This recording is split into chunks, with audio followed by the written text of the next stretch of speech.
স্বামীর সঙ্গে ঝগড়া করে বাবার বাড়িতে এসেছি। আসার সময় উচ্চ স্বরে বলে এসেছি, তোমার সংসার করব না। স্বামী আমার কথা শুনে নির্বাক হয়ে শুধুমাত্র চেয়েছিল। বাবার বাড়ি আসা মাত্রই ভাইয়া জিজ্ঞেস করলো, কি ব্যাপার আয়েশা, তুই হঠাৎ বাড়িতে কেন? আমি কি আসতে পারি না নাকি আসা বারণ আছে?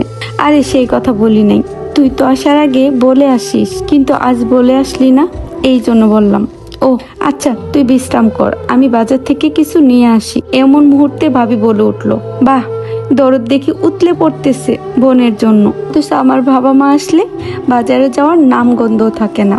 আর এই দিকে বোন বাড়িতে আসা মাত্রই বাজারে চলে যাচ্ছে, বলছে কি পকেটে টাকা আছে নাকি বাচ্চার স্কুলে যে টাকা দিব সেই টাকা নিয়েই যাচ্ছ? হ্যাঁ, ভাবির এমন কথাই ভাইয়া বলল।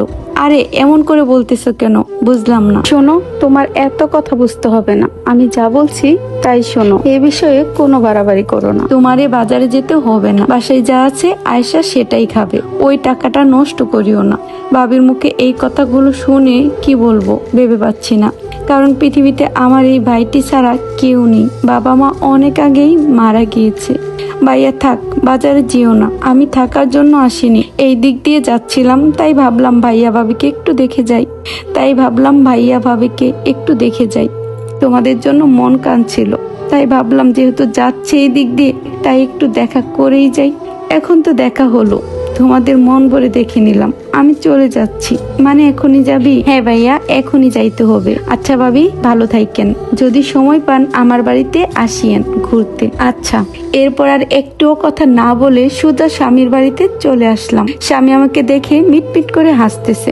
হাসার কিচ্ছু নেই, ভালোবাসি বলেই চলে আসলাম। হ্যাঁ জানি তো। শোনো, তুমি রান্না বসাও, আমি বাজার থেকে কেনাকাটা করে নিয়ে আসতেছি।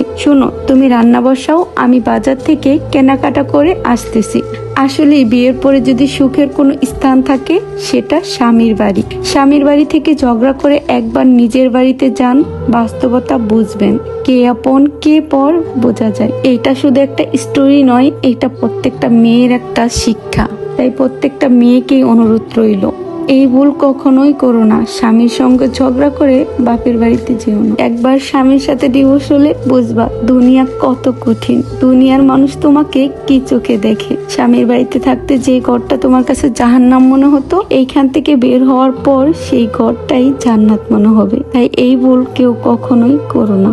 আর এতক্ষণ ধরে যে আপনারা স্টোরিটি শুনতেছিলেন, এটা একটা আপুর লাইফ থেকে নেওয়া। আসলে এটা একটা আপুর লাইফ না, আমি মনে করি প্রত্যেকটা সংসারেই এরকম ঘটনা প্রতিদিন ঘটে। তাই আপুরা যে ডিসিশনই নেন না কেন অবশ্যই ভেবে চিন্তে নেবেন, কারণ ডিভোর্সি মেয়েদের লাইফটা অনেক বেশি কঠিন হয়। সমাজের মানুষ তাদের ভিন্ন চোখে দেখে, তাই যা করবেন ভেবে চিন্তে করবেন। আর স্টোরিটি ভালো লাগলে অবশ্যই শেয়ার দিয়ে দিবেন।